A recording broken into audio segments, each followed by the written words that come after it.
अस्सलामुअलैकुम, welcome to the living masturbation course. सबसे पहले तो मैं आपको सल्यूट करता हूँ कि आप उन चंद लोगों में से हैं जो गुनाह करके पछताते हैं, जो अल्लाह से माफी मांगते हैं, खुद को बदलना चाहते हैं। सल्यूट करता हूँ मैं आपको। अल्लाह के नबी का फरमान है सल्लल्लाहु अलैहि वसल्लम कि मोमिन वो है जिसकी नेकी उसे खुश करे और गुनाह उसके दिल में खटके। तो आप खुशकिस्मत हैं कि आपका गुनाह आपके दिल में खटकता है और आज आप यहाँ मौजूद हैं इस कोर्स में। वरना बहुत सी दुनिया तो ऐसी है जो गुनाह करती है और उसे नॉर्मलाइज कर देती है, कोई पछतावा नहीं है। और ऐसे लोग अल्लाह की रहमत से दूर हो जाते, जो खुद को बदलना नहीं चाहते। वो जो गुनाह करते हैं और पछतावा करते हैं, अल्लाह के खुशकिस्मत बंदे हैं कि उनके लिए कहीं ना कहीं गुंजाइश निकल आएगी अल्लाह के यहाँ। कम से कम वो अल्लाह से माफी तो मांगते हैं, उनके दिल में गुनाह तो खटकता है ना। खुशकिस्मत है। और मैं आपको सल्यूट पेश करता हूँ आज यहाँ। तो इस कोर्स को हमने 7 मॉड्यूल्स में तकसीम किया है। मॉड्यूल नंबर 1, साइंस मस्टरबेशन के बारे में क्या कहती है, करनी चाहिए नहीं करनी चाहिए, कितनी करनी चाहिए, इससे क्या क्या नुकसान होते हैं, क्या फायदे होते हैं, साइंस इसके बारे में क्या कहती है। सबसे पहले हिस्से में हम ये डिस्कस करेंगे। मॉड्यूल नंबर 2, मस्टरबेशन इस्लाम में जायज है नाजायज है, क्या फायदे हैं क्या नुकसान है, कुरान में क्या है, हदीस में क्या है, उलमा इसके बारे में क्या कहते हैं, आपको कम्प्लीटली गाइड किया जाएगा। इस्लाम के मुताबिक मस्टरबेशन का क्या इमेज है। मॉड्यूल नंबर 3 में हम बात करेंगे कि साइंस की बात माननी चाहिए या इस्लाम की बात माननी चाहिए। अगर साइंस की माननी चाहिए तो क्यों माननी चाहिए, अगर इस्लाम की बात को अहमियत देनी है तो क्यों देनी, व्हाई, व्हाट्स द रीजन, इसके बारे में आपको गाइड किया जाएगा। और मॉड्यूल नंबर 4 में हम बात करेंगे कि लोग मुझसे नहीं करते क्यों, क्या चीजें हैं जो रीजंस बनती हैं, वजह बनती हैं कि एक बंदे को पता ही नहीं चलता कि वो मस्टरबेशन कर लेता है और बाद में पछतावा करता है। वजह क्या बनती है, उसका पूरा प्रोसेस आपको बताया जाएगा कि किस तरह यहाँ से शुरुआत होती है और यहाँ आगे बंदा पछतावा कर रहा होता है। ये दरमियान में क्या प्रोसेस है, क्या चीजें हैं जो इंसान को मस्टरबेशन करने की तरफ लेकर जाती हैं। मॉड्यूल नंबर 5 में जो कॉमन मिथ है कि इससे नजर कमजोर होती है, बाल झड़ते हैं, बंदा शादी के काबिल नहीं रहता, रिलेशनशिप्स के काबिल नहीं रहता, औलाद नहीं होती, ये तमाम जो बातें फैली हुई हैं इसके बारे में, क्या ये ठीक है गलत है, किस हद तक ये सच है, आपको इस मॉड्यूल नंबर 5 में बताया जाएगा। उसके बाद मॉड्यूल नंबर 6 में आपको बताया जाएगा कि आप किस तरह इस बुरी आदत को अपनी जिंदगी से निकाल सकते हैं, इससे छुटकारा पा सकते हैं। आपको प्रैक्टिकल वेज बताए जाएंगे जिन्हें फॉलो करके आप इस बुरी आदत को अपनी जिंदगी से दूर भगा सकते हैं और एक नई जिंदगी की शुरुआत कर सकते हैं। आपको प्रैक्टिकल स्टेप्स बताए जाएंगे। इसके बाद last but not the least module number 7, इसमें हम एक Q&A सेशन रखेंगे। सबसे पहले तो आप ये कोर्स जो आपके लिए बनाया गया इसे 2-3 बार गौर फिक्र से देखेंगे। उसके बाद जिन चीजों की आपको समझ नहीं आई, जो आपके माइंड में कंफ्यूजन्स हैं, कोई डाउट्स हैं, इस Q&A सेशन का आपको एक लिंक दिया जाएगा जिसे आप ज्वाइन करेंगे। इस Q&A सेशन में आप किसी किस्म का भी सवाल जो आपके जहन में है इस कोर्स को देखने के बाद आप कर सकते हैं और आपके हर सवाल का जवाब मिलेगा इंशाल्लाह। एक बार फिर मैं रिवाइज करता हूँ। मॉड्यूल नंबर 1 में हम बात करेंगे साइंस मस्टरबेशन के बारे में क्या कहती है। मॉड्यूल नंबर 2 में हम बात करेंगे कि इस्लाम मस्टरबेशन के बारे में क्या कहता है। मॉड्यूल नंबर 3 में हम बात करेंगे कि साइंस की बात माननी चाहिए या इस्लाम की बात माननी चाहिए। मॉड्यूल नंबर 4 में हम बात करेंगे कि क्या चीजें हैं जो रीजंस बनती हैं कि एक बंदा मस्टरबेट करता है, क्या चीजें हैं जो उसे मस्टरबेशन की तरफ लेकर जाती हैं, क्या प्रोसेस होता है। मॉड्यूल नंबर 5 में हम बात करेंगे कि जो बातें इसके बारे में फैली हुई हैं, जो कॉमन मिथ्स हैं कि इससे नजर कमजोर होती है, बंदा शादी के काबिल नहीं रहता। मॉड्यूल नंबर 6 में हम डिस्कस करेंगे कि किस तरह इस बुरी आदत को अपनी जिंदगी से निकाल सकते हैं। Last but not the least module number 7 में Q&A सेशन होगा जिसका आपको लिंक दिया जाएगा। आप क्लास ज्वाइन करेंगे, किसी किस्म का सवाल आप वहां कर सकते हैं और आपको जवाब मिलेगा इंशाल्लाह। तो शुरू करते हैं मॉड्यूल नंबर 1 से कि साइंस मस्टरबेशन के बारे में क्या कहती है। जितनी रिसर्चेज आज तक हुई हैं और जितने आर्टिकल्स लिखे गए हैं और जितनी किताबें लिखी गई हैं, उसमें मस्टरबेशन को नॉर्मल करार दिया गया है कि ये कोई बड़ी बात नहीं है। अगर आप वीकली या मंथली करते हैं एक लिमिट में रहकर तो मस्टरबेशन करने में कोई हरज नहीं है। साइंस ये कहती है इससे इंसान का स्ट्रेस टेंशन रिलीज होती है, बंदा रिलैक्स फील करता है, बंदे को खुशी मिलती है, डोपामीन मिलता है और बंदा रिलैक्स होकर किसी काम पे अच्छे तरीके से फोकस कर सकता है। अगर एक लिमिट में रहकर मस्टरबेशन की जाए तो साइंस कहती है कि इसमें कोई हरज नहीं। अगर मंथली आप एक बार करते हैं, लेकिन अगर आप एक्सेसिव करेंगे, लिमिट्स क्रॉस करेंगे तो फिर मसला बनेगा। फिर आप स्ट्रेस में जाएंगे, खुद आपको शर्मिंदगी फील होगी, पछतावा करेंगे, आपके रिलेशनशिप्स डिस्टर्ब होंगे इससे। एक पाकिस्तानी डॉक्टर साहब ने बात की थी कि 16 बार भी एक दिन में कर लें तो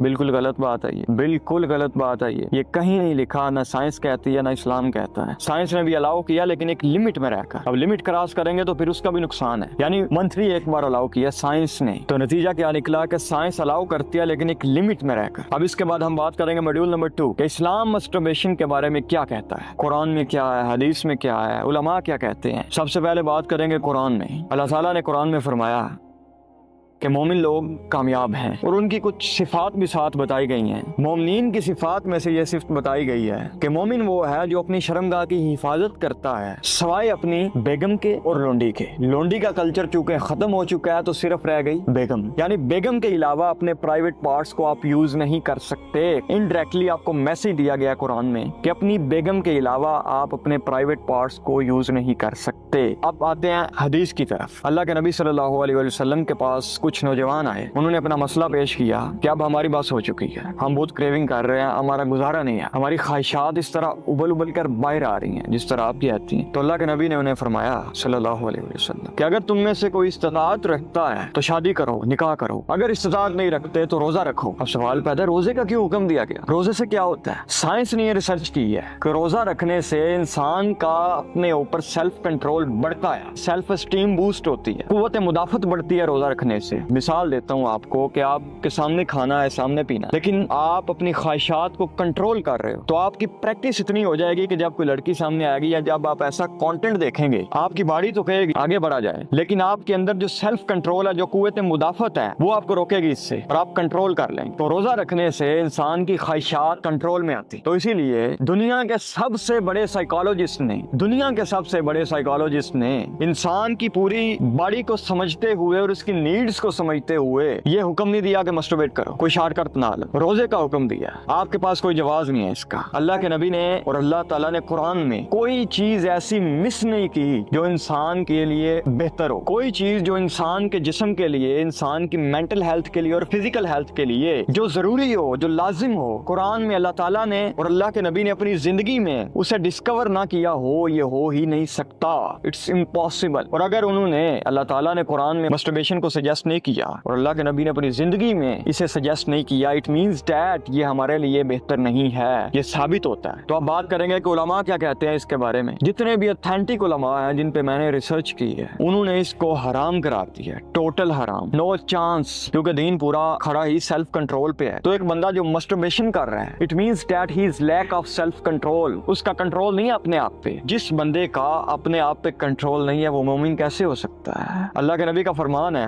कि पहलवान वो नहीं जो अपने दुश्मन को मैदान में बिछाड़ दे, पहलवान वो है जो अपने गुस्से को कंट्रोल कर ले। यानी सेल्फ कंट्रोल को इस कदर अहमियत दी गई है कुरान में, हदीस में, कि मोमिन सेल्फ कंट्रोल के बगैर मुकम्मल नहीं होता। और जितने ऑथेंटिक उलमा है, जहाँ तक मेरी रिसर्च है, उन्होंने इस चीज को हराम करा दिया। ये बिल्कुल जायज नहीं है। कुरान में या हदीस में इसका कोई सजेशन नहीं मिलता। और इतने बड़े साइकोलॉजिस्ट जिस अल्लाह ने आपको बनाया है, वो आपकी साइकोलॉजी को नहीं जानता, वो आपकी जरूरियात को नहीं जानता। उसने नहीं कहा कि मस्टरबेट करो। अल्लाह के नबी, दुनिया के सबसे बड़े लीडर, उन्होंने इंसान की साइकोलॉजिकल और फिजिकल हेल्थ को मद्देनजर रखते हुए इसको सजेस्ट नहीं किया। इट मींस दैट ये हमारे लिए जरूरी नहीं। अब बात करते हैं तीसरे मॉड्यूल के बारे में कि साइंस की बात माननी चाहिए या इस्लाम की बात माननी चाहिए। अगर साइंस की माननी चाहिए तो क्यों माननी चाहिए? अगर इस्लाम को अहमियत देनी चाहिए तो क्यों देनी चाहिए? सबसे पहली बात, साइंस को दरियाफ्त करने वाला कौन है? इंसान। और इंसान को दरियाफ्त करने वाला कौन है? अल्लाह ताला। तो ओनर कौन हुआ? अल्लाह। तो बात किसकी मानी जाएगी? ओनर की, लीडर की। जब ये साइंस अपना सर उठाएगी, अल्लाह ताला की लिमिट्स को क्रॉस करना चाहेगी, तो इसका सर कलम कर दिया जाएगा। तो इसीलिए इस मस्टरबेशन के मैटर में भी हम साइंस का सर कलम करेंगे और इस्लाम को अहमियत देंगे। साइंस तो ये भी कहती है कि दुनिया, जमीन और आसमान ये खुद बने हैं, खुद चल रहे हैं, ये सिस्टम खुद ब खुद एक हादसे की सूरत में चल रहा है। लेकिन इस्लाम कहता है कि अल्लाह बनाने वाला है, चलाने वाला है, वो मालिक है, वो खालिक है। आप क्या कहते हैं इस बारे? हमारा ईमान हमें इस बात की इजाजत देता है कि हम साइंस की इस बात को माने कि ये सब कुछ खुद ब खुद बना, खुद चल रहा है? हम नहीं मान सकते, तो हम इस्लाम को अहमियत देंगे। फोर्थ मॉड्यूल में हम बात करेंगे कि एक बंदा मस्टरबेशन करता क्यों है, क्या चीजें हैं जो उसे मस्टरबेशन की तरफ लेकर जाती हैं, क्या चीजें रीजंस बनती हैं कि एक बंदा मस्टरबेट करता है। तो इसे हम इस तरह समझेंगे कि एक एटॉमिक हैबिट्स बहुत फेमस बुक है जिसमें एक प्रोसेस बताया गया है। इन 4 मराहिल से गुजरकर एक बंदे को एक चीज की लत लग जाती है। सबसे पहली चीज, क्यों मिलता है उसे? क्यों कहते हैं जिस तरह मछली को फंसाने के लिए हम एक गोश्त का टुकड़ा फेंकते हैं ना, तो उससे वो फंस जाती है, शिकार हो जाती है। इसी तरह हमें भी एक क्यों मिलता है सोशल मीडिया की सूरत में, किसी एक्टर की, किसी मॉडल की, या किसी टिकटॉकर की, या कोई भी स्लो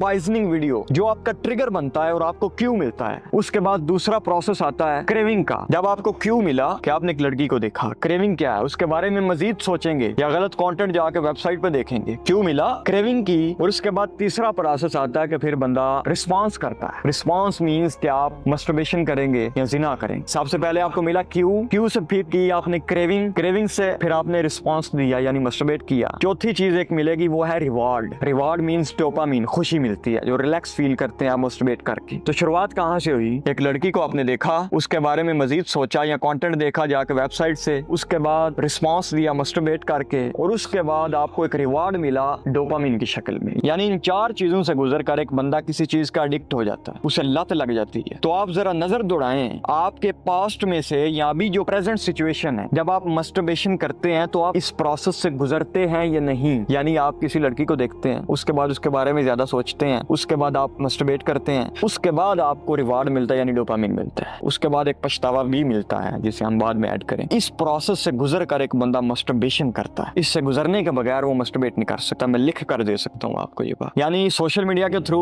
या फिजिकल आप किसी से बातचीत कर रहे हैं, आपको एक ट्रिगर मिल गया, ट्रिगर के बाद सारी गेम हुई और आपने मस्टरबेट किया, उसके बाद पछतावा ही पछतावा। उम्मीद है ये बात क्लियर हो चुकी है कि एक बंदा मस्टरबेशन करता क्यों है और शुरुआत कहाँ से होती है एंड प्रोसेस क्या है। 5वें मॉड्यूल में हम बात करेंगे कॉमन मिथ के बारे में कि ये जो बातें फैली हुई हैं कि इंसान मस्टरबेशन करने से कमजोर हो जाता है, बाल झड़ते हैं, नजर कमजोर हो जाती है, बंदा शादी के काबिल नहीं रहता, रिलेशनशिप्स डिस्टर्ब होती हैं, ये बातें कहाँ तक सच हैं? सबसे पहली बात, जब एक बंदा मस्टरबेशन करता है तो उसके बाद उसे एक रिवार्ड मिलता है यानी डोपामिन, खुशी मिलती है। उसके बाद फौरन उसकी खुशी चली जाती है, वो स्ट्रेस में चला जाता है, उसे शर्मिंदगी महसूस होती है और वो अपने आप को मलामत करता है, अपने आप से अजीब सी नफरत होने लगती है। जब एक बंदा मस्टरबेशन करेगा और ये सब स्ट्रेस से, निदामत से गुजरेगा तो वो सारा दिन इसी में गुजार देगा, सोग में गुजार देगा, यार मैं इस आदत का शिकार हूँ, ये कैसे छोड़ूं, मैं किस तरफ जा रहा हूँ, मैं अपने आप का नुकसान कर रहा हूँ। वो इस ट्रॉमा से नहीं निकलेगा कि मैं खुद पे जुल्म कर रहा हूँ, वो स्ट्रेस में रहेगा। अब जब इस ट्रॉमा से नहीं निकलेगा तो एक बंदा सारा दिन इसके बारे में सोच रहा है, स्ट्रेस में रह रहा है, उसकी ग्रोथ रुकेगी, उसके जरूरी काम रुकेंगे, उसकी परफॉर्मेंस में कमी आएगी, यकीनन आएगी। तो कहीं ना कहीं ये बातें सच हैं कि मस्टरबेशन से मेंटल हेल्थ पे फर्क पड़ता है, फिजिकल हेल्थ में भी फर्क पड़ता है। और उसके बाद जब आप बार बार मस्टरबेशन करेंगे तो आपके प्राइवेट पार्ट्स डिस्टर्ब होंगे। अब एक और बात आती है, बंदा शादी के काबिल नहीं रहता। मिसाल देता हूँ, जब एक बंदा मस्टरबेशन करता है ना, वो पहले पॉर्न देखता है, गलत वीडियोस देखता है, उसके बाद वो मस्टरबेशन करता है। जैसी जैसी चीजें वो पॉर्न में देखता है और जिस लेवल पे वो दिखाया जाता है, मशीन यूज कर रहे हैं वो और क्या क्या कर रहे हैं, वो चीजें जो इस्लाम में अलाउ भी नहीं है, वो सब कुछ वो देख रहा है। अब अपनी बेगम को लेकर उसकी एक्सपेक्टेशंस, उम्मीदें बढ़ जाती हैं। जब उसकी शादी होती है तो उसे वो सब कुछ नहीं मिलता जो वो पॉर्न वीडियोस में देख चुका है। अब यहाँ उसे मजा नहीं आता, हराम की लज्जत को वो इस तरह फील कर चुका है कि अब उसे हलाल चीज में मजा ही नहीं आता। इसीलिए हजारों मिसालें ऐसी हैं कि बंदे शादी के बाद भी मस्टरबेशन करते हैं, इस चीज का शिकार हैं क्योंकि उन्हें हलाल में मजा ही नहीं आता, पॉर्न देखते हैं। इसी तरह उसके रिश्ते में दरार पड़ेगी। तो कहीं ना कहीं ये मस्टरबेशन और पॉर्न आपकी शादीशुदा जिंदगी को अफेक्ट कर सकते। जब आप हराम चीज का इतना मजा ले लेंगे, उसमें इतना डूब जाएंगे तो आपका दिल सख्त हो जाएगा। ये तमाम बातें कहीं ना कहीं ठीक नजर आती हैं, किसी हद तक ये सच हैं। अब बढ़ते हैं अगले मॉड्यूल की तरफ। 6 मॉड्यूल में हम बात करेंगे कि किस तरह आप इस आदत को अपनी जिंदगी से निकाल सकते हैं, इससे छुटकारा पा सकते हैं और एक नई जिंदगी की शुरुआत कर सकते हैं। 5 चीजें अपनी जिंदगी में ऐड करें। तो मैं बड़े वसूख से कहता हूँ, बल्कि साइंस कहती है, इस्लाम कहता है कि ये 5 चीजें ऐड करो अपनी जिंदगी में तो आप इस बुरी आदत से छुटकारा पा सकते हैं। तो सबसे पहली चीज,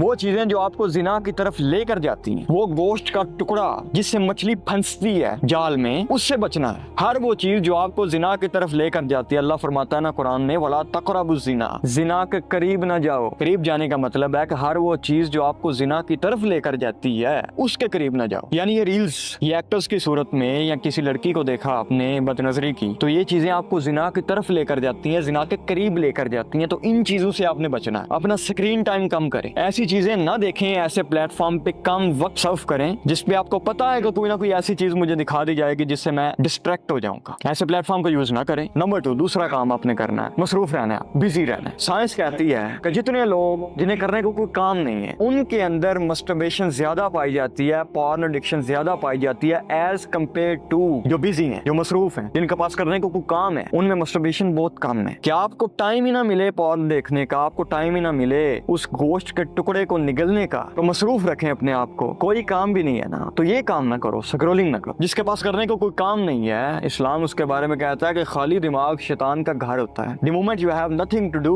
you are gonna do what you don't want to do। यानी जब आपके पास करने को कोई काम नहीं होगा तो आप वो काम करने पर मजबूर हो जाएंगे जो आप करना नहीं चाहते। यानी आपके पास करने को कोई काम नहीं है, आप फारिग बैठेंगे, कोई सामने चीज आ गई, पहले ही आपकी सेल्फ एस्टीम लो है, आपके अंदर कॉन्फिडेंस नहीं है, खुद गिल्ट का शिकार है, शर्मिंदगी है, उसके बाद आपकी परफॉर्मेंस में कमी रहती है, घर में है, काम कोई नहीं करते, पैसा नहीं कमाते, पहले ही आपके अंदर कॉन्फिडेंस नहीं है, पहले ही आपकी सेल्फ एस्टीम लो है, और जब आप देखेंगे ऐसी चीज को, अपने आप को कंट्रोल करने के लिए कुव्वत मुदाफत चाहिए, वो नहीं होगी आपके पास, तो फिर आप उस चीज का शिकार हो जाएंगे, एडिक्ट हो जाएंगे। तो अपने आप को किसी ना किसी ऐसी सिचुएशन में डाले रखें कि आपको टाइम ना मिले गलत चीज देखने का, स्क्रॉल करने का। नंबर 3, तीसरा काम, आपको एक भाइयों वाला सजेशन देता हूँ, वर्जिश करें। खुदा की कसम आपके अंदर कुव्वत मुदाफत आएगी, आपके अंदर एक एतमाद आएगा अपनी जात पे, आपको एक कॉन्फिडेंस मिलेगा, और वो कॉन्फिडेंस आपको बचाएगा हर उस चीज से जो आपके लिए नुकसान दे। मिसाल देता हूँ, जब एक बंदे को पता चल जाता है ना कि मैं काबिल हूँ, उससे एक यकीन आ जाता है, कॉन्फिडेंस आ जाता है, फिर वो हर उस चीज से बचता है जो उसके लिए नुकसान दे, जो उसे डिस्ट्रैक्ट करती है उसके गोल से। तो कोई ना कोई काम ऐसा करें जिससे आपको अपनी अहमियत का पता चल जाए, आपकी काबिलियत का पता चले, आपके अंदर कॉन्फिडेंस आए। फजर की नमाज पढ़ने के बाद 15 मिनट रनिंग करें, पसीना आए, आपको जोर लगे आपका, और जब आपका जोर लगेगा ना, आपकी बॉडी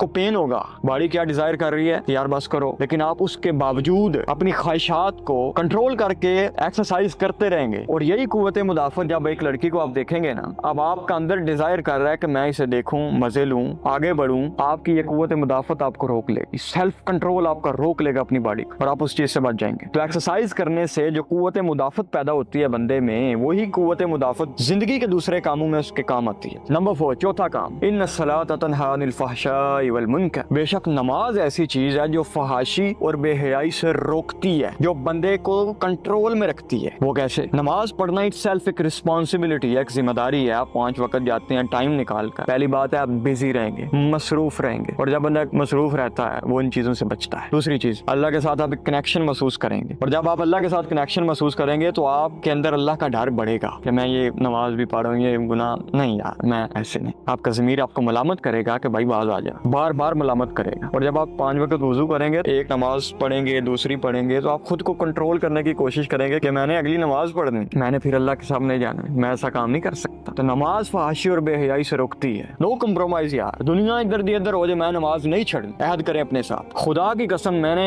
अपनी जिंदगी में जब मैं इस तरफ आया ना, तो पहली चीज मैंने अडॉप्ट की थी नमाज, और खुदा की कसम ये सब नताज उस नमाज की वजह से। मेरी बुरी आदतें छूट गई सिर्फ नमाज की वजह से। तो नमाज पे नो कम्प्रोमाइज, मेरी रिक्वेस्ट है आपसे, नो कम्प्रोमाइज प्लीज यार। दुनिया इधर इधर हो जाए, मैं नमाज नहीं छोड़नी। अहद करें अपने साथ। नंबर 5, 5वां का गोल बना ले अपना, तो जिंदगी का कोई मकसद सेट कर लें यार। आपको पता हो कि मैंने कहीं पहुंचना है, मैंने कहीं जाना है, मेरा कोई मकसद है, पर्पज है। मैं इस तरह अपनी बॉडी, अपने दिमाग को जाया नहीं कर सकता, मैं इस तरह अपने आप को बर्बाद नहीं कर सकता। मैं इतना सस्ता नहीं हूँ कि इन कामों में अपना टाइम, अपनी एनर्जी, अपनी हेल्थ जाया कर दूं। मकसद बनाए अपना, कोई मकसद बना ले। अगर आपको कुछ भी समझ नहीं आता, एक मकसद बना ले कि मैंने अल्लाह की रजा के लिए, अल्लाह के दीन को बुलंद करने के लिए कुछ करना है, ये मकसद बना ले। और सबसे बड़ा मकसद मैं समझता हूँ कि ये मकसद है कि मैं अल्लाह के लिए, अल्लाह के लोगों के लिए, उनकी भलाई के लिए कोई काम करूं। खुदा की कसम, ये मकसद आपको रोकेगा हर उस चीज से जो आपके लिए नुकसान दे। लोगों की हेल्प करें, वेलफेयर का काम करें, किसी ना किसी चीज में इन्वॉल्व हो जाए। अल्लाह आपको उसके सदके एडिक्शंस दूर कर देगा आपसे। मकसद बना ले अपना जिंदगी का, तो मैं कुछ करना चाहता हूँ अल्लाह की रजा के लिए, अल्लाह के दीन के लिए, और अल्लाह से साथ दुआ भी कर, या अल्लाह ये तेरा बंदा हाजिर है, मैं पूरी एफर्ट कर रहा हूँ, और मैं गुनाह को गुनाह समझता हूँ, मैं नॉर्मलाइज नहीं करता, मैं खुद को, अपने जमीर को लोरी नहीं देता कि इतनी बड़ी कोई बात नहीं है, सब करते हैं, मुझसे नहीं, सब करते हैं मस्टरबेशन। मैं या अल्लाह इस बात को मानता, मुझे या अल्लाह को मकसद दे दे जिंदगी में, और मुझे इतना मसरूफ कर दे कि गुनाह करने का मुझे टाइम ना मिले। खुदा की कसम, आप ये दुआ करें 20 दिन, फिर नतीजा देखें। अल्लाह आपको कभी भी अपने दर से खाली वापस नहीं जाने देगा। जब मैं नमाज नहीं पढ़ता था, 1-2 पढ़ता था, तो मैं अल्लाह से दुआ करता था, या अल्लाह मुझे 5 वक्त की नमाज की तौफीक दे दे, 5 वक्त बाजमात नमाज अदा करने की तौफीक दे। और आज अल्हम्दुलिल्लाह मैं 5 नमाजें पढ़ता हूँ। और आज भी किसी मामले में मैं कोई चीज भी खरीदनी हो, कोई चीज बेचनी हो, कोई काम, कोई छोटा इनिशिएट लेना हो, कोई स्टेप लेना हो, मैं पहले अल्लाह से दुआ करता हूँ, या अल्लाह अगर ये चीज मेरे लिए ठीक है तो मुझे दे दे, अगर नहीं ठीक तो दूर कर। जितने डिसीजंस अभी तक मैंने लिए हैं, अल्हम्दुलिल्लाह पॉजिटिव रिजल्ट मिला है, सिर्फ इस वजह से कि मैंने सुपरमेसी अल्लाह को दे दी है। या अल्लाह तू करने वाला है, तू जानता है कि मेरे लिए क्या बेहतर है, क्या नहीं बेहतर, तू फैसला कर मेरे लिए। तो 5वीं चीज हमने डिस्कस की थी कि there must be a purpose of life, you must have something to do.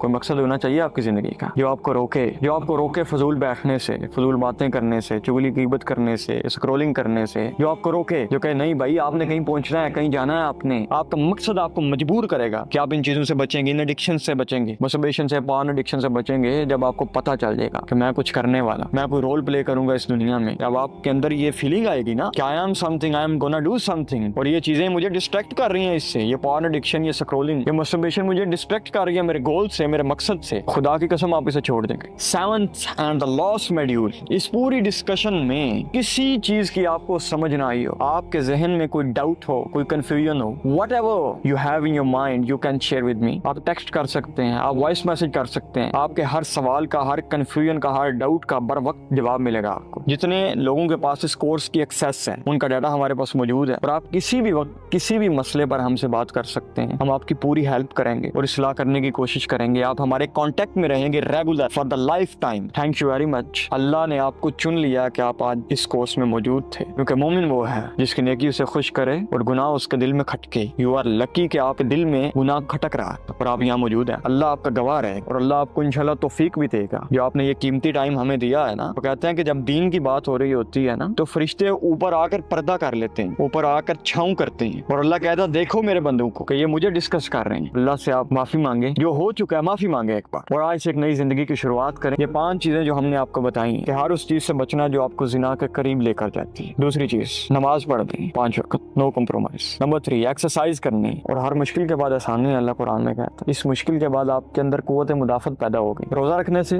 और एक्सरसाइज करने से। ये 2 चीजें आपके अंदर कुव्वत मुदाफत, सेल्फ कंट्रोल बढ़ाती हैं। और number 5, you must have something to do. आपके पास कुछ करने को होना चाहिए, कोई मकसद, को पर्पस होना चाहिए। तो जब आप मकसद बनाएंगे तो ये चीजें आपको हल्की लगेंगी। एक नई जिंदगी की शुरुआत करें, दीवार पर चार्ट लगाएं और ऊपर मेंशन करें इन 5 चीजों को। रोज अपना जायजा लें कि मैंने अप्लाई कर रहा हूँ अपनी जिंदगी में या नहीं। इंशाल्लाह मिलते हैं फिर। ओके डियर्स, अल्लाह हाफिज।